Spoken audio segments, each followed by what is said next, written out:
La vente est un art qui se maîtrise. Elle est au cœur de toute activité économique et nécessite des compétences spécifiques. Dans cette vidéo, nous allons explorer les fondamentaux de la vente et vous donner les clés pour réussir. Restez jusqu'à la fin de cette vidéo et vous allez découvrir les 5 éléments clés de la vente. Les 5 éléments clés pour aboutir à une vente certaine. La première étape est la présentation. Dans cette étape de la vente, il s'agit de vous préparer. Vous devez connaître les principes fondamentaux de ton produit ou ton service. Vous devez prendre du temps pour étudier ton produit. Tu dois avoir une maîtrise de ce que tu es en train de faire, de ce que tu veux faire. Imagine-toi, devant toi, il se présente une personne qui te présente quelque chose, mais qui n'est pas en mesure de bien le développer, de bien le définir. Comment est-ce que vous allez vous sentir? C'est le même sentiment que tu vas te sentir et que c'est le même sentiment que ton client va se sentir. Donc, avant d'aller voir ton client, tu dois d'abord te préparer. Tu dois d'abord étudier sur ton produit.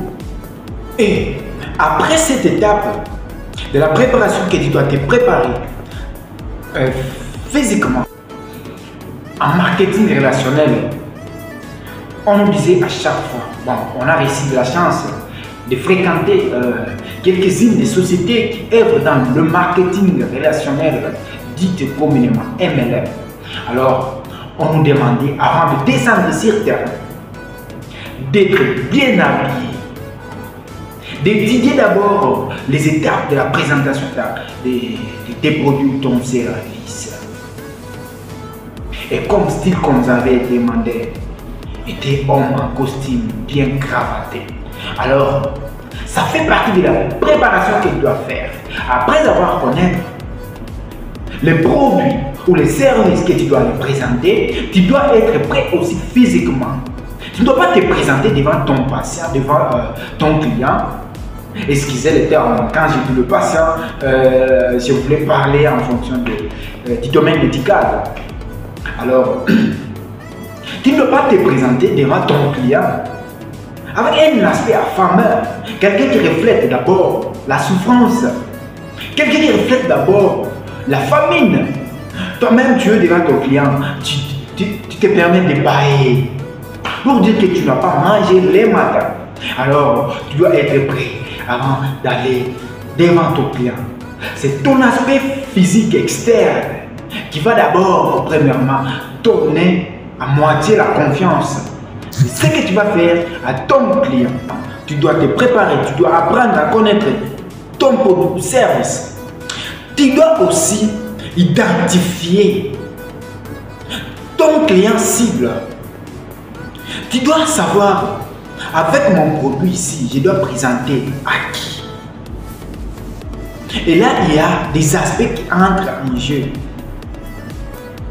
La valeur de ton service, la qualité de ton service, ça fait partie aussi de cette étape. Et après, c'est-à-dire que tu dois toi-même te fixer des objectifs. Et en parlant des objectifs, tu dois savoir, tu dois te demander, avec mon client, combien de produits je dois vendre, je dois lui vendre, ou soit en montant d'argent, combien d'argent dois-je soutirer à mon client. Et après, vous allez passer à la deuxième étape qui est simplement la prospection. Waouh!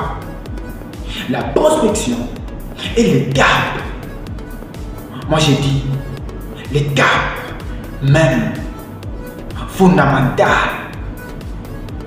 d'une vente. En marketing relationnel, on nous disait à chaque fois, par jour, d'alimenter ton liste avec 2 personnes minimum. Et aller même jusqu'à 5 personnes par jour. La prospection, c'est l'étape qui consiste à parler pour la première fois avec ton client.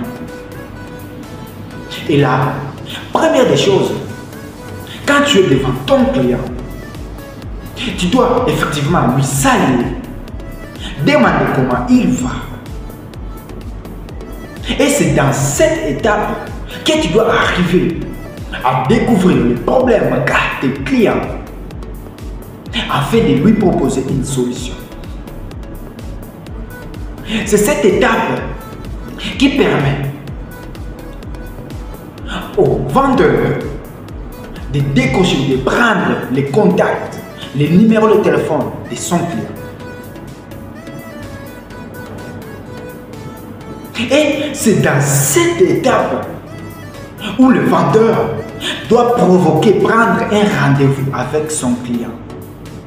Bien évidemment, après avoir terminé de prendre contact, de fixer un rendez-vous avec ton client, tu vas maintenant passer à l'entretien des ventes.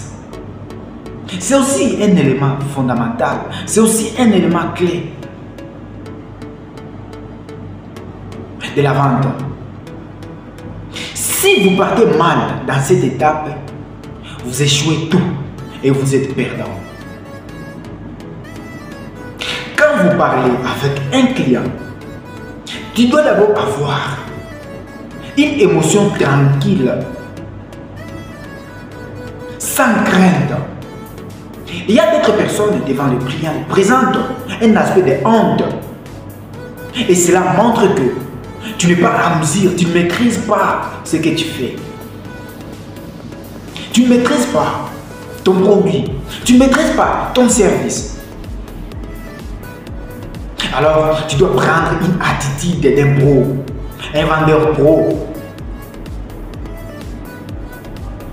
Tu dois parler avec ton client.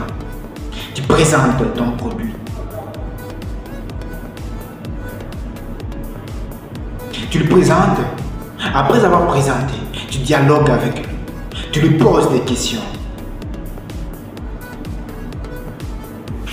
Et là, il faut mettre ton client en état d'urgence pour qu'il puisse acheter, qu'il puisse commander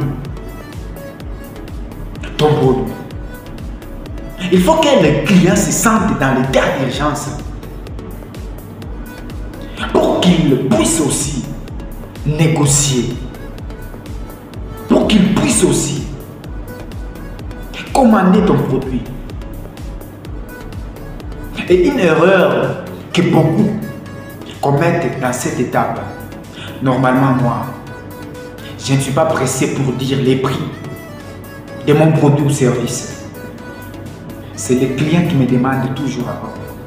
Ça, c'est une technique que moi j'ai beaucoup développée, j'ai beaucoup expérimenté. Le client, après avoir présenté, je lui dis l'importance et la solution qu'il doit apporter mon produit à lui. Je lui laisse la balle à son côté et après il me demandera combien ça coûte, monsieur Jean-Pierre. Et là, je reviens, je prends la parole. Et bien, mon produit coûte par exemple 300 €, 300 $, 500 $, 100 000 francs CFA, 25 000 francs CFA. C'est comme ça que ça marche. Il faut avoir une attitude de pro vendeur. Toujours mettre ton client en état d'urgence. Il y a des éléments qui peuvent montrer que tu mets ton client en état d'urgence. Tu peux lui dire, oui, exemple, Monsieur Maxime, vous savez, aujourd'hui nous sommes avec vous. J'ai pris mon temps pour venir vous voir. C'est parce que la quantité de nos produits est très limitée. Et j'ai voulu que vous soyez parmi les bénéficiaires.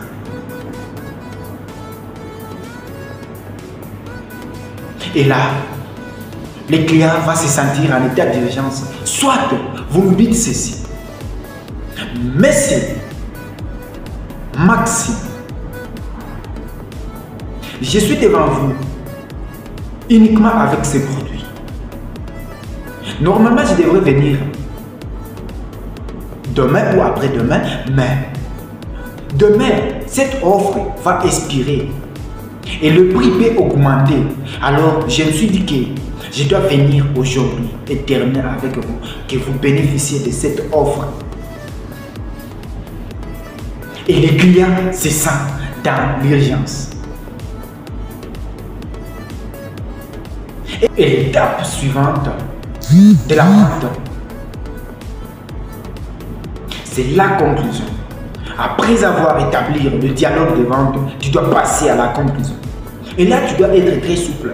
Tu dois savoir gérer les objections. Ce qu'on appelait des vitamines. Parce que imagine-toi, tu es devant ton client avec ton produit, tu lui présentes. Et à la fin, il te dit non. Un vendeur amateur, un vendeur débutant va perdre son attitude et son enthousiasme. Mais un vendeur pro doit chercher à coup sûr changer les non en oui. Il faut d'abord savoir gérer les objections. Dans cette étape qui est la conclusion, que vous allez aboutir à une transaction, que vous allez aboutir à une vente. Et si par exemple, cette transaction-là, cette vente-là n'a pas eu lieu aujourd'hui, les jours où tu présentes pour la première fois ton produit à ton client, tu dois passer à une étape. Et c'est cette seconde étape qu'on appelle les suivis. Dans les suivis, à chaque fois, il ne faut pas embrouiller ton client. Il ne faut pas que les clients se sentent dérangés. Il ne faut pas que ton client puisse croire que tu es là uniquement pour soutirer de l'argent. Il faut que dans les suivis, tu sois un pro. Tu peux lui parler par texto, par appel, par mail. Tu lui demandes comment tu vas, comment tu te sens. Est-ce que tu as encore l'idée là de bénéficier de nos produits ou services?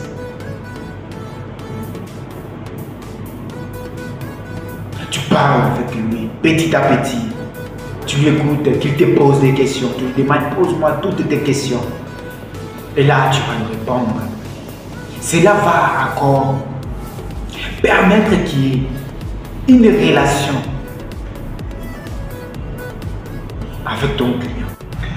Pour tous ceux qui viennent de me découvrir pour la première fois grâce à cette vidéo, laissez-moi me présenter. Je me nomme simplement Jean-Pierre Kaoma, je suis entrepreneur et c'est grâce à ça qu'on a compris qu'on peut développer notre continent africain. Et n'hésitez pas de vous abonner, liker et surtout commenter.